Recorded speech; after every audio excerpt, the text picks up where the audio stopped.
All right, welcome to the Explainer.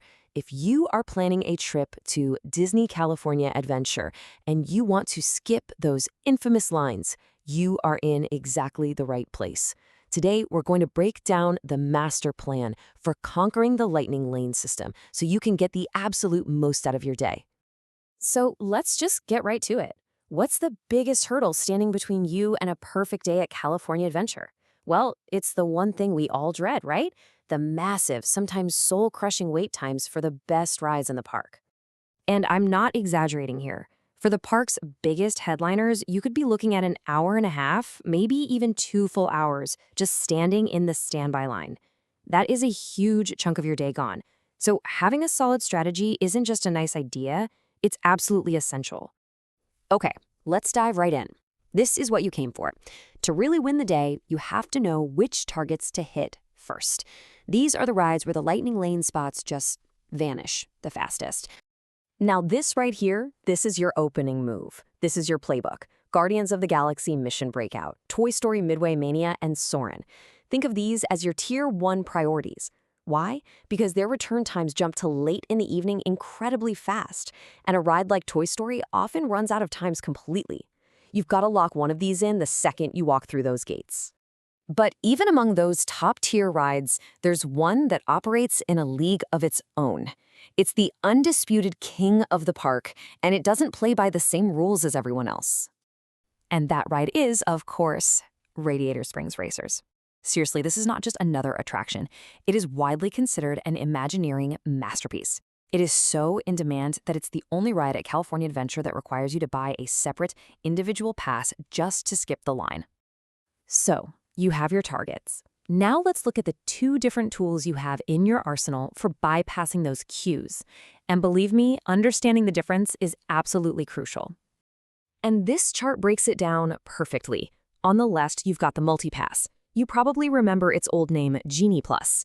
You pay one price for one-time access to a whole bundle of about 10 different rides throughout the day. Then on the right, you've got the single pass. Think of this as buying a la carte access for that one fancy ride, Radiator Springs Racers. Of course, all this line-skipping power comes at a price. So let's break down the cost, because this is really important. The pricing is not static. It changes based on how crowded the park is. For the multi-pass, you're looking at a starting point of about $30 per person for the day. Now, keep in mind, that's just a starting point. If you're going on a weekend, a holiday, or any busy day, you can expect that price to go up. And as for these single pass to ride Radiator Springs Racers, that price also fluctuates. You'll typically see it fall somewhere in the $18 to $28 range, again, all depending on the day you visit. But hey, check this out, because this is a fantastic perk that adds a ton of value. When you buy the multi-pass, it includes all of your digital PhotoPass downloads for the entire day. That means every ride photo and every picture taken by a park photographer is yours to keep, which is a huge bonus. Okay, you know the targets, you know the tools, and you know the cost. Now let's put all that knowledge together. This is the master strategy for absolutely dominating your day. The whole system is about getting into a rhythm. It all starts the second you physically tap your ticket to enter the park. Only then can you make your first booking. So you grab one of those high-priority rides. When your time comes, you go and scan in at the entrance. And here's the key. The moment that scan goes through, you pull out your phone and you book your next ride. That is the cycle. Scan, book, repeat, all day long. Now to play this game right, you've got to know the rules. There are 3 big ones to remember. First, like we said, no booking before you are physically inside the park. Second is the 120-minute rule. If you book a ride that's more than 2 hours away, you can actually book another pass just 2 hours after making that first one. You don't have to wait all day. And finally, if you're park hopping, the system is smart. It won't let you book a ride at the other park before 11 a.m. All right, let's talk about a secret weapon. This is the technique that separates the rookies from the veterans. It's called the fiddle faddle, and it's the art of constantly refreshing the app to find better, earlier return times that pop up as other people change their plans. It's a game changer. And here's how you do it. You go into the Lightning Lane you've already booked and tap Modify Plan. Then just start pulling down on the screen over and over again to refresh the times. An earlier slot might appear for just a split second. You have to be fast and tap it immediately to grab it before somebody else does. It's a game of speed, but it can completely change your entire day.